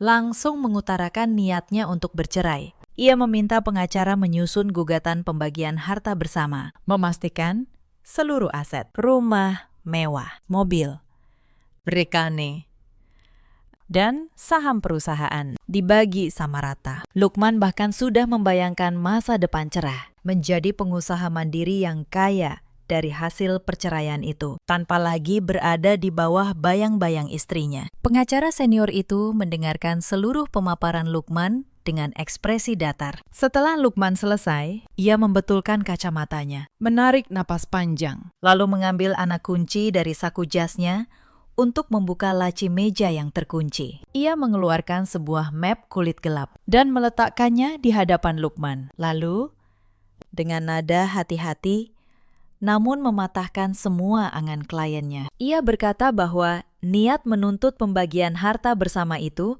mustahil diwujudkan di pengadilan manapun. Lukman bingung, bertanya, mengapa demikian? Bukankah hukum mengatur pembagian harta suami istri? Sang pengacara membuka map kulit itu. Dokumen resmi berlembar-lembar, dihiasi meterai dan stempel sah negara. Ia menunjuk satu tanda tangan di bagian paling bawah. Lukman menatap dokumen itu lekat. Tiba-tiba, darah di sekujur tubuhnya seakan berhenti. Ia mengenali tanda tangan itu. Tanda tangannya sendiri, bersanding dengan tanda tangan saya. Ingatan Lukman terlempar ke masa lalu. Hari-hari sebelum pernikahan. Saat itu, saya menyodorkan tumpukan dokumen tebal untuk ditandatangani. Saya katakan itu pendaftaran tabungan masa depan untuk pendidikan anak-anak kami kelak. Karena cinta buta, karena percaya penuh. Lukman menandatangani semua berkas tanpa membacanya. Kenyataan yang tertulis di dokumen berkekuatan hukum itu menghancurkan Lukman berkeping-keping. Berkas yang ia tandatangani bertahun-tahun lalu bukan dokumen tabungan, melainkan perjanjian pranikah, pemisahan harta antara suami dan istri. Pengacara itu membacakan poin paling krusial dengan suara datar. Disebutkan di sana, seluruh harta benda yang dibawa sebelum pernikahan dan seluruh kekayaan yang dihasilkan selama pernikahan akan menjadi hak milik penuh atas nama yang tertera pada bukti pembelian, tanpa ada istilah harta campur. Jika terjadi perceraian karena alasan apapun, masing-masing pihak hanya membawa harta atas nama pribadinya. Karena seluruh aset kini murni atas nama saya. Maka bila Lukman menggugat cerai, ia akan keluar dari pengadilan tanpa membawa sehelai benang pun dari tangan saya. Senjata tuntutan yang disiapkan Bu Broto ternyata berbalik mencekik leher mereka sendiri. Lukman terduduk lemas. Semua rencana keserakahan itu runtuh dalam sekejap. Sementara Lukman hancur di kantor pengacara. Di kamar sewa sempit, Galuh dilanda panik. Ia mondar-mandir. Ia menggigit kuku. Beberapa anggota perkumpulan sosialitanya baru saja menagih iuran rutin. Jumlahnya puluhan juta rupiah. Jika tak membayar hari itu juga, Galuh akan ditendang keluar dari pergaulan elit. Namanya akan jadi bahan tertawaan. Ketakutan kehilangan status sosial palsunya. Otak liciknya berputar cepat mencari uang tunai besar dalam waktu singkat. Pandangannya tertuju pada tas kerja Lukman yang tertinggal di sudut kamar sewa. Galuh mendekat dengan hati berdebar, lalu membukanya. Ia menemukan sebuah alat penyimpan data kecil di tumpukan berkas. Galuh menyambungkan alat itu ke telepon genggamnya. Ia menemukan tumpukan berkas digital berisi rancangan rahasia peluncuran produk baru perusahaan saya, lengkap dengan daftar harga pokok dan strategi pemasaran tahun depan. Matanya berbinar, penuh keserakahan. Ia teringat satu nama, Pak Santoso, pengusaha besar yang dikenal sebagai saingan paling berat, musuh bebuyutan perusahaan saya. Galuh mencari kontaknya di internet. Ia membuat janji temu rahasia untuk keesokan hari.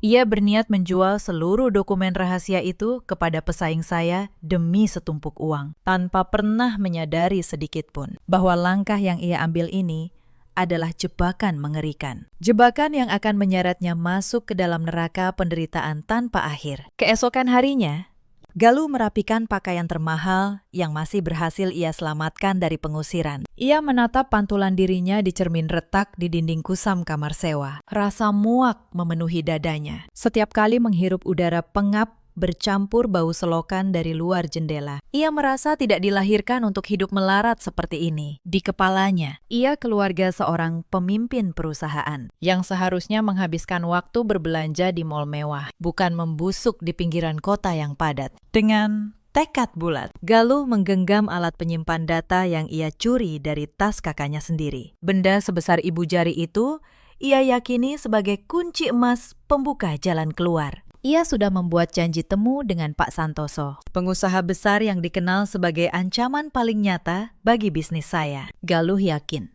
rahasia di alat itu punya nilai jual miliaran rupiah bagi pesaing yang haus celah untuk menjatuhkan lawan. Ia memakai sisa uang terakhir di dompetnya untuk memesan kendaraan menuju restoran eksklusif di jantung bisnis kota. Sepanjang perjalanan, otaknya tidak berhenti merajut angan tentang apa saja yang akan ia lakukan dengan uang hasil penjualan data itu. Ia berencana menyewa apartemen mewah, membeli mobil terbaru yang lebih bergengsi dari milik ibunya dulu, dan menyiapkan dendam kejam untuk menghancurkan saya. Ia membayangkan betapa puasnya melihat wajah saya yang selalu tenang itu berubah panik saat usaha saya bangkrut. Senyum licik mengembang di bibirnya. Ia tidak merasakan secuil pun penyesalan atau rasa bersalah karena mengkhianati darah dagingnya sendiri yang sedang terpuruk. Sebaliknya, ia merasa bangga, menganggap tindakannya ini penyelamatan keluarga paling cerdas. Setibanya di restoran eksklusif itu, Galuh disambut alunan musik klasik dan udara dingin pendingin ruangan. Suasananya tenang, mewah, tertutup. Hanya diisi para petinggi perusahaan dan pengusaha kaya raya. Galuh menyebut nama Pak Santoso kepada pelayan di dekat pintu masuk. Pelayan itu menunduk hormat, lalu mengantarnya menyusuri lorong berkarpet menuju ruang makan pribadi di belakang gedung. Saat pintu dibuka, Galuh melihat Pak Santoso sudah bersandar santai di kursinya, ditemani seorang asisten yang berdiri tegak di sudut ruangan. Pak Santoso, pria parubaya dengan tatapan tajam dan pembawaan tenang layaknya pemangsa yang menunggu mangsa. Ia mempersilakan Galuh duduk dengan isyarat tangan. Tanpa basa-basi, Galuh langsung mengeluarkan alat penyimpan portabel itu dan meletakkannya di tengah meja kaca. Dengan nada meyakinkan, Galuh menjelaskan, benda kecil itu berisi seluruh urat nadi perusahaan saya untuk setahun ke depan. Rancangan produk yang belum dipublikasikan, daftar harga dari setiap pemasok, hingga kelemahan sistem distribusi yang selama ini ditutupi rapat-rapat. Galuh dengan penuh kesombongan menawarkan seluruh informasi itu kepada Pak Santoso dengan syarat imbalan uang tunai senilai 1 miliar rupiah. Sebuah angka yang ia sebut tanpa keraguan. Pak Santoso mendengarkan setiap perkataan Galuh dengan wajah yang sama sekali tidak berubah ekspresinya. Ia hanya tersenyum tipis, lalu menyuruh asistennya menyambungkan alat itu ke sebuah komputer jinjing. Setelah memeriksa sekilas dokumen digital di layar, Pak Santoso mengangguk. Ia menyetujui tawaran itu, tanpa menawar sedikit pun. Ia langsung memerintahkan asistennya untuk segera memindahkan dana 1 miliar rupiah langsung ke nomor rekening pribadi Galuh. Saat itu juga, hanya dalam hitungan menit, telepon genggam di genggaman Galuh bergetar. Ada pemberitahuan baru masuk. Galuh membuka aplikasi perbankan. Tak sabar.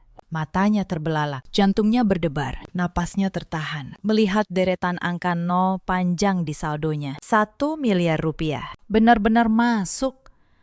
Sah menjadi miliknya. Kelegaan luar biasa menyapu semua ketakutannya beberapa hari terakhir. Ia mengucapkan terima kasih dengan nada bergetar gembira, menyalami tangan Pak Santoso, lalu bergegas undur diri dengan langkah kaki yang terasa ringan. Galuh langsung mencari kendaraan untuk kembali ke kamar sewa tempat ibunya menunggu. Sepanjang jalan, ia tidak berhenti tersenyum. Berulang kali memeriksa layar telepon, memastikan deretan angka itu tidak menghilang. Setibanya di tempat tujuan, ia mendorong pintu kamar sewa dengan kasar. Sebelum ibunya sempat memarahinya, Galuh langsung menyodorkan layar teleponnya ke depan wajah Bu Broto. Bu Broto memicingkan mata, membaca angka di layar, menyadari jumlah uang itu. Bu Broto menjerit. Ia melompat dari kasur, memeluk dan menciumi Galuh sambil menangis haru. Galuh bercerita dengan bangga. Keberhasilannya menipu kakaknya sendiri, mencuri data perusahaan, menjualnya kepada saingan terbesar saya. Mereka berdua tertawa lepas di ruangan pengap itu, merayakan kemenangan palsu mereka. Mereka berniat menyewa kamar hotel mewah sebagai tempat singgah sementara. Tapi mereka tidak tahu, kemenangan itu adalah jebakan yang saya rancang sendiri. Di waktu yang sama, di sebuah gedung perkantoran mewah yang menjulang, pemandangan yang bertolak belakang sedang terjadi. Saya duduk tegak dan berwibawa di balik meja kerja kayu solid, di ruangan pemimpin utama. Pandangan saya lurus keluar jendela, menyajikan kota dari ketinggian. Pintu ruangan saya terbuka. Masuklah Pak Santoso dengan langkah santai. Jauh berbeda dengan kesan kaku yang ia tunjukkan saat bertemu Galuh tadi. Ia tersenyum ramah, mendekati meja kerja saya. Ia meletakkan alat penyimpan data itu di meja saya. Ia menggeleng, tak percaya. Pria yang dianggap musuh bebuyutan itu ternyata bukan musuh sama sekali. Ia penasihat keuangan yang paling saya percaya. Salah satu penanam modal paling setia. Sejak perusahaan ini belum jadi raksasa, saya memutar alat penyimpan itu perlahan di jari-jari saya. Pak Santoso menceritakan betapa sombongnya tingkah Galuh saat menawarkan data itu. Dan betapa mudahnya perempuan serakah itu masuk ke perangkap yang sudah kami susun matang. Semua kejadian hari ini, mulai dari tas kerja Lukman yang sengaja saya tinggalkan dalam keadaan terbuka di sudut kamar sewa, hingga pertemuan dengan Pak Santoso, adalah skenario yang saya rancang dan saya sutradarai sendiri. Dokumen yang dicuri Galuh dengan bangga itu sama sekali bukan rahasia perusahaan yang sebenarnya. Itu sekumpulan rancangan produk gagal yang sudah dibuang dan informasi palsu yang sengaja saya buat semata sebagai umpan untuk menguji sejauh mana kelicikan dan pengkhianatan keluarga suami saya. Saya tidak terkejut. Galuh menggigit umpan itu tanpa berpikir. Saya paham tabiat parasit yang selalu mencari jalan pintas tanpa mau berkeringat. Saya tersenyum dingin. Saya berterima kasih atas kerjasama Pak Santoso. Permainan ini baru memasuki babak penghancuran yang sebenarnya. Di kamar sewa sempit, kegembiraan ibu dan anak itu terhenti mendadak. Galuh yang berniat membayar uang muka kamar hotel mewah lewat aplikasi tiba-tiba mengernyit saat ia menekan tombol pembayaran. Sebuah jendela peringatan muncul. Transaksi ditolak sepenuhnya oleh pihak perbankan. Galuh panik. Ia mencoba membuka kembali halaman saldo tabungan. Jantungnya seakan berhenti berdetak saat itu juga. Ketika ia melihat angka 1 miliar rupiah yang tadi membuatnya merasa di atas angin, kini telah lenyap. Kembali menjadi angka 0 yang menyedihkan. Ia memeriksa kotak pesan bank dan menemukan pemberitahuan resmi. Seluruh dana yang baru masuk telah ditarik kembali karena indikasi penipuan berat dan dugaan pencurian rahasia dagang. Saldo rekening Galuh bahkan dibekukan permanen untuk penyelidikan pihak berwenang. Tangan Galuh bergetar hebat hingga telepon genggamnya hampir lepas. Semua istana angan-angannya runtuh lebur menimpa dirinya. Belum selesai Galuh memproses hilangnya uang 1 miliar itu. Sebuah serangan susulan langsung menghantam mereka. Telepon Bu Broto yang tergeletak di kasur tiba-tiba berbunyi nyaring. Ada pesan masuk ke grup arisan sosialita kelas atas, tempat Bu Broto biasa memamerkan derajatnya. Bingung. Ia membuka sebuah rekaman video yang baru dikirim nomor tak dikenal. Layar menampilkan wajah Galuh dengan jelas dari sudut tersembunyi. Rekaman itu menangkap dengan jernih saat Galuh memohon dengan nada rendah, membongkar aib keluarganya sendiri, dan menyerahkan alat penyimpan data kepada Pak Santoso demi segepok uang. Terdengar jelas ucapan Galuh yang merendahkan saya dan Lukman demi keuntungan pribadi. Pesan yang menyertai rekaman itu singkat namun mematikan. Ia memperingatkan seluruh anggota arisan agar waspada pada perempuan penipu yang sanggup menjual keluarganya sendiri demi gaya hidup mewah. Wajah Bu Broto seketika pucat pasi, bagaikan kehilangan seluruh aliran darah. Mulutnya terbuka lebar, tanpa sanggup mengeluarkan suara. Ia menyadari kehancuran nama baik keluarganya kini telah tersebar luas dan tidak bisa diselamatkan lagi. Matahari terik membuat udara di ruangan sempit itu mendidih. Namun panas itu tidak sebanding dengan api yang membakar dada Bu Broto. Setelah melihat rekaman yang tersebar di grup arisannya, pikirannya kalut. Napasnya tersengal menahan emosi. Ia tidak bisa menerima